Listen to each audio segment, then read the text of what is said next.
आज का हमारा फ्रेजल वर्ब क्या है? Phrasal verb number 78, put off.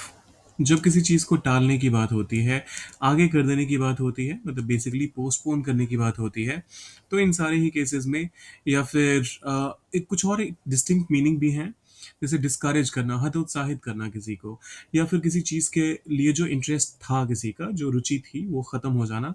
इन सारे केसेस में आप पुट ऑफ का इस्तेमाल करते हैं। हमने बारिश की वजह से पिकनिक टाल दी, तो यहाँ पर हमने पहला वाला जो मीनिंग बताया था, किसी चीज़ को पोस्टपोन करना, उस वाले मीनिंग का इस्तेमाल हुआ है।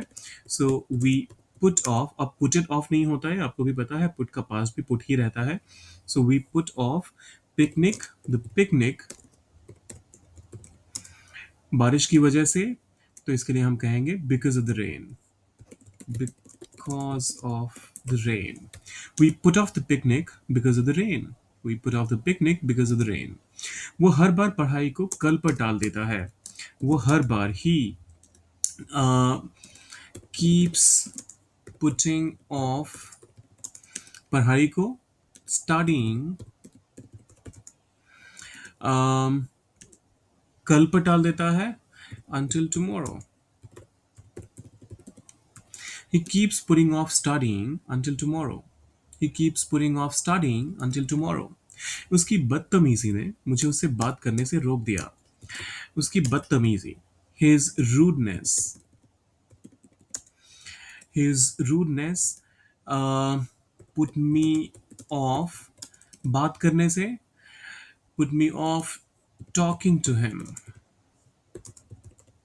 His rudeness put me off talking to him. His rudeness put me off talking to him. क्या हम मीटिंग को 1 घंटे के लिए टाल सकते हैं? Can we put off the meeting 1 घंटे के लिए? For an hour. Can we put off the meeting for an hour? Can we put off the meeting for an hour? बदबू ने मुझे खाना खाने से अरुचिकर कर दिया, मतलब जो खाने की रुचि थी, जो खाने में मेरा इंटरेस्ट था, उससे एकदम से इंटरेस्ट हट गया। The smell, बदबू, the smell put me off eating. The smell put me off eating. अब मैं उसे बार बार मना कर रहा हूँ, लेकिन वो मान ही नहीं रही है। अब इसको कैसे ट्रांसलेट करेंगे, तो उसको ज़रा सोचिए, डालिए कमेंट बॉक्स में, और जाने से पहले सब्सक्राइब, लाइक और शेयर करके जाइएगा। मिलते हैं जल्दी।